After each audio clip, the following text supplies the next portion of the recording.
નમસ્કાર મિત્રો, આપણી આ યુટ્યુબ ચેનલમાં આપ સર્વે દર્શક મિત્રોનું હાર્દિક સ્વાગત છે. મિત્રો,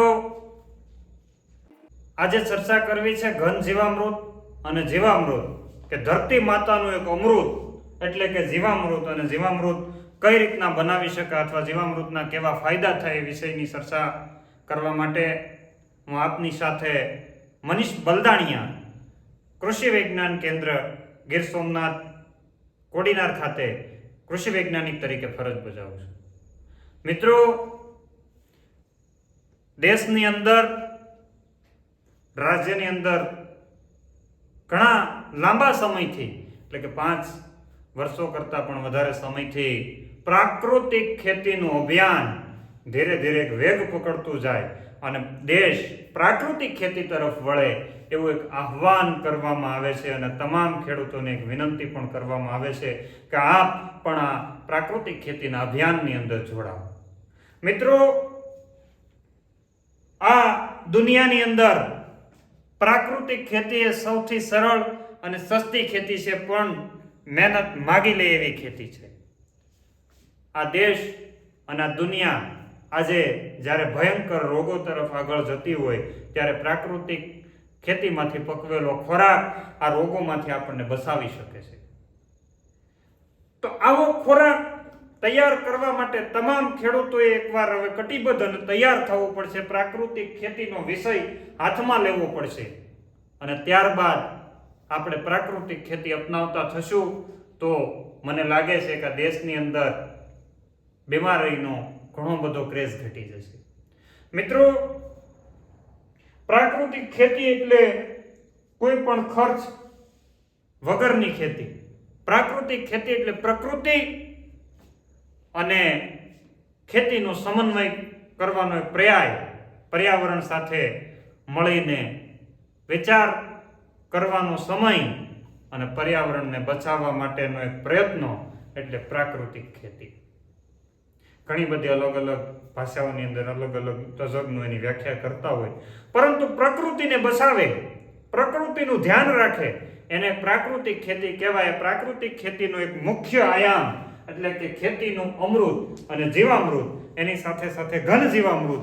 આજે દેશી ખાતરનો વિકલ્પ, કારણ કે પશુપાલન કોઈને રાખવું નથી. કોઈના મિત્રો કોઈના ખેતરે અથવા કોઈના ઘરે ક્યાંય બળદ જોવા મળતા નથી. બહુ ઓછા ખેડૂતો છે જે બળદ. આજે તો સનેડા, મિની ટ્રેક્ટર, મોટા ટ્રેક્ટર, ટુ વ્હીલરોના બનાવેલા ટ્રેક્ટર, આજે સાધનો છે એટલે કે ડીઝલ પેટ્રોલનો ઉપયોગ કરીને ચાલતા જે કંઈ પણ ખેતીની અંદર સાધનો છે એ આપણને એટલો બધો ફાયદો નથી કરતા જેટલો આ બળદ દ્વારા જે ખેતી કરવામાં આવે છે.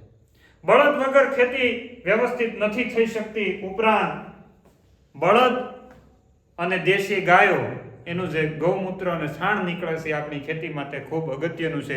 તો એના ભાગરૂપે આપણે એટલું બધું લાંબા સુધી ન પહોંચી શકીએ, પરંતુ 1 એકરની અંદર પ્રાકૃતિક ખેતી કરતા થઈએ એવી મારી તમને એક રિક્વેસ્ટ છે. મિત્રો, વિશ્વની અંદર ક્યાંય પ્રાકૃતિક કૃષિ ઉપર સંશોધન નહોતા થતા ત્યારે આપણું ગુજરાત રાજ્ય પ્રાકૃતિક ખેતી ઉપર સંશોધન કરવાની અંદર અગ્રેસર નીકળ્યું છે. ગુજરાતની અંદર હાલોલ ખાતે પ્રાકૃતિક કૃષિ યુનિવર્સિટી જે આવેલી છે ત્યાં એકવાર અવશ્ય મુલાકાત લ્યો. તેનું રિસર્ચ ફાર્મ છે, તેનો અભ્યાસ કરો, ત્યાં જઈ રોકાવ, તમને ખ્યાલ આવશે કે ખરેખર અહીંયા બધું પ્રાકૃતિક કરવામાં આવે છે કે કેમ. અને આ પ્રાકૃતિક યુનિવર્સિટીની અંદર તમામ જે પણ પાકો વાવવામાં આવ્યા છે એ બધા જ પ્રાકૃતિક રીતે એનું મેનેજમેન્ટ કરવામાં આવે છે. તો મિત્રો, આજનો અભ્યાસ આપણે કરવો છે કે દેશી ખાતર આપણા સુધી હવે પહોંચતું નથી. દેશી ખાતરનો વિકલ્પ કયો? તો ઘન જીવામૃત. તો એ પહેલા આપણે થોડો જીવામૃતનો અભ્યાસ કરી લઈએ, પછી જ એને ઘન બનાવવાનું છે. એટલે પહેલા જીવામૃત ખૂબ અગત્યનું છે. જીવામૃત બનાવવા માટે સૌ પ્રથમ આપણી પાસે એક દેશી નસલની ગીર અથવા કાંકરેજી અથવા આપણા વિસ્તારમાં મોટી થયેલી ગાય હોવી જોઈએ. એમાં પછી બહારની ગાયો નહીં, જેમાં ખૂંધ આવે છે, જેને આપણે કોંટ કહીએ, ખૂંધ કહેવાય. આ ખૂંધવાળી જે ગાય છે એ ગાય દેશી નસલની ગાયનો આપણે એનું જે ગૌમૂત્ર છે અને એના સાણનો ઉપયોગ કરવાનો છે. ઘણા મને એવો પ્રશ્ન કરતા હતા તો ગાયના ગૌ મતલબ મૂત્ર છે એ તો બધા સરખા જ હોય, દેશી કેમ વિલાયતી ક્યાં એમ નહીં. દેશીનું કીધું, દેશી ગાયનો ગૌમૂત્રની અંદર તમે એના સંશોધનો થયા ને એની અંદર અભ્યાસ કરજો. આપણી પાસે ક્યારેક રૂબરૂ મળો તો ચર્ચા કરશું. પરંતુ ખાસ કરીને દેશી ગાય છે એની અંદર આપણે કહેતા હતા 33 કરોડ દેવતાનો વાસ છે. તો એ બધા ફાયદા દેશી ગાયના હોય છે. તો દેશી ગાય જ હોવી જોઈએ. ભેંસનું મૂત્ર નથી નાખવાનું, નહીંતર ઘણા આમાં ટીખળી લોકો છે કોમેન્ટ કરતા હોય છે, પરંતુ આપણે એને એવોઇડ કરીએ છીએ. એટલે જ્યારે જીવામૃત બનાવવાનું હોય ત્યારે 200 લીટર પ્લાસ્ટિકનું બેરલ લેવાનું છે, અથવા તો એલ્યુમિનિયમનું લ્યો, અથવા તો તમે કોઈ પણ બીજા નું લ્યો, પણ લોખંડનું બેરલ વાપરવાનું નથી. એટલે ખાસ કરીને પ્લાસ્ટિકનું બેરલ લેવાનું છે. પ્લાસ્ટિકનું બેરલ 200 લીટરની કેપેસિટી ધરાવતું હોય. આ બેરલની અંદર આપણે 10 કિલો દેશી ગાયનું તાજું સાણ નાખવાનું છે. એ પછી 10 લીટર જૂનું ગૌમૂત્ર છે, જેટલું જૂનું હોય એટલું સારું, બરાબર, એ નાખવાનું છે.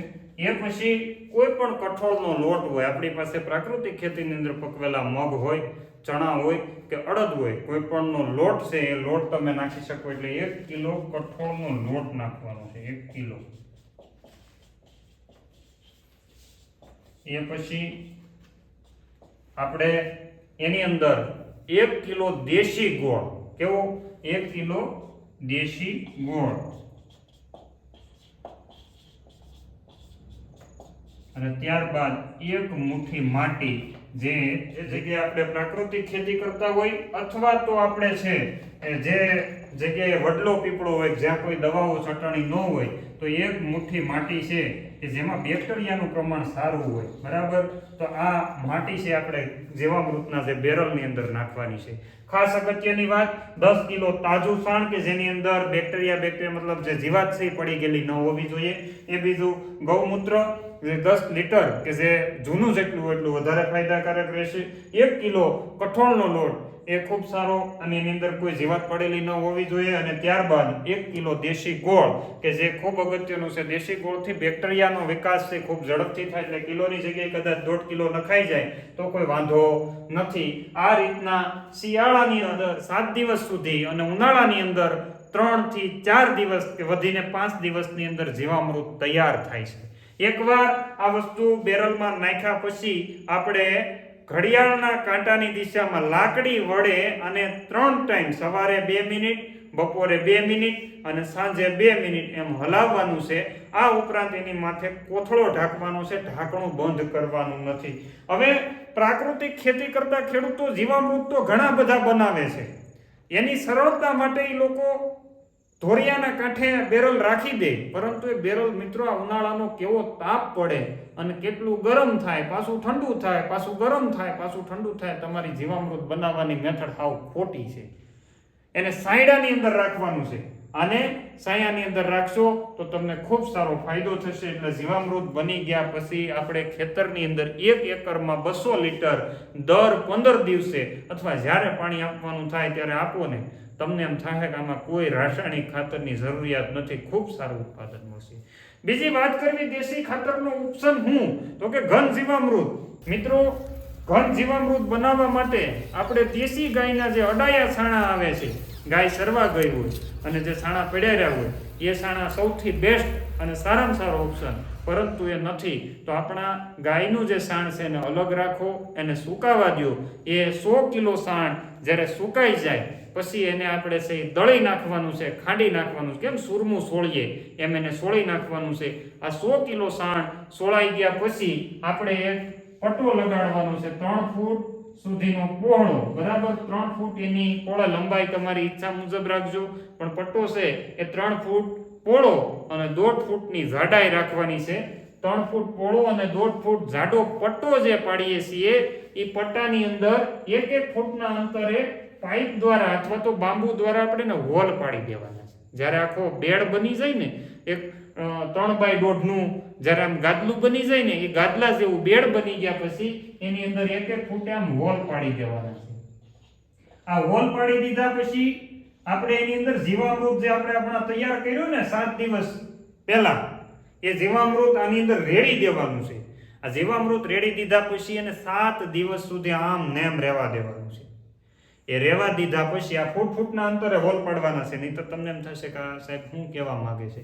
એ 7 દિવસ આ બધું રહે પછી એને પાવડા દ્વારા ફરીથી પાછું આપણે એને ખાપી નાખવાનું છે. અને ફરીથી પાછું એની અંદર તમને પ્રોબેબલ લાગે તો જીવામૃત નાખવું, તમને એમ લાગે કે નથી જરૂરી, જો એકવાર નાખવામાં આવે તો ખૂબ સારો અનુભવ અમારા ખેડૂત મિત્રોએ લીધેલો છે, તો આ વસ્તુ ખૂબ સારી ફાયદાકારક છે. પછી એને આસા એવા સાંયડાની અંદર સૂકવી અને પછી ત્યારબાદ એને કોથળામાં ભરી લેવામાં આવે તો 6 મહિના સુધી આ ઘન જીવામૃતનો ઉપયોગ કરી શકાય. શરૂઆતની અવસ્થા જ્યારે આપણે ખેતરની પ્રાકૃતિક ખેતી તરફ 1 એકર જમીનને લઈ જતા હોય ત્યારે 1 એકરમાં 1 ટન પહેલા વર્ષે, ફરીથી પાછા પાકનું વાવેતર કરીએ ત્યારે પાછું 1 ટન, એમ સીઝન વાઇઝ 1 ટન નાખવાનું છે. 2 વર્ષ પછી આપણે એનું મર્યાદા ઘટાડી અને 500 કિલો સુધી લઈ જશું. આ ખૂબ સારું ઘન જીવામૃત. મિત્રો તમે આ જે યુરિયા, ડીએપી, પોટાશ 20-20-0-13 એને ભૂલી જશો. ઘન જીવામૃતનો ઉપયોગ અને જીવામૃતનો ઉપયોગ કરીને આપણા ઘણા બધા ખેડૂત મિત્રો અત્યારે ખૂબ આગળ આવ્યા છે. અત્યારે ગીર સોમનાથ જિલ્લાની અંદર 5 થી 7 એવા ખેડૂત મિત્રો છે કે જેને ઘન જીવામૃત બનાવવા માટે સરકાર અને આત્મા દ્વારા સહાય આપી અને ઘન જીવામૃતના જે કેન્દ્રો શરૂ કરવામાં આવ્યા છે, તો એ ખેડૂત મિત્રોને પણ તમારો લાભ મળે અને ત્યાંથી ઘન જીવામૃત ખરીદી શકાય તો વધારે સારું. 10 રૂપિયા 12 રૂપિયાનું કિલો જેને જે રીતના પરવડતું હશે એ મુજબ એ વેચાણ કરવાના છે. તો 1 કિલો છાણની કિંમત 10 થી 12 રૂપિયા જો થઈ છે, અને એવું નથી કે એને જ બનાવ્યું, તમે પણ તમારી રીતના બનાવી શકો છો. સરકારશ્રીના પ્રયાસથી આ લોકો અત્યારે અહીં સુધી પહોંચ્યા છે. તમે પણ એમાં એક પીચ ઉમેરી અને તમે પણ એક તમારું પોતાનું છે અલગ બ્રાન્ડથી ઉમેરી અલગ બ્રાન્ડથી પોતાનું ઘન જીવામૃત વેપાર કરવાનું વિચારી શકો છો. વધારે માહિતી માટે તમે કૃષિ વિજ્ઞાન કેન્દ્ર અથવા તો હાલોલ ખાતે જે કૃષિ યુનિવર્સિટી આવી છે ત્યાં તમે અવશ્ય મુલાકાત લઈ શકો છો. મિત્રો, ઘન જીવામૃત અને જીવામૃત આપણા માટે ખૂબ અગત્યના છે. આને ભૂલ્યા વગર દરેક પાકની અંદર 200 લીટર 1 એકરે જીવામૃત આપવાનું છે અને 500 કિલો જો રેગ્યુલર હોય તો અને 1000 કિલો પહેલી વખત હોય તો ઘન જીવામૃત આપી દેવાનું છે. વધારે માહિતી માટે મારો કોન્ટેક્ટ નંબર 7047005234 ઉપર અવશ્ય કોન્ટેક્ટ કરજો. સમય મર્યાદાની અંદર સવારે 9:30 વાગ્યાથી લઈને બપોરે 12:30 વાગ્યા સુધી અને બપોર પછી 2:30 વાગ્યાથી લઈને સાંજના 6 વાગ્યા સુધીમાં તમે ગમે ત્યારે કોલ કરશો, તમને કોલનો જવાબ આપવાનો અમારા તરફથી તમામ પ્રયત્નો હશે. અસ્તુ, આભાર, જય હિન્દ, ભારત માતા કી જય.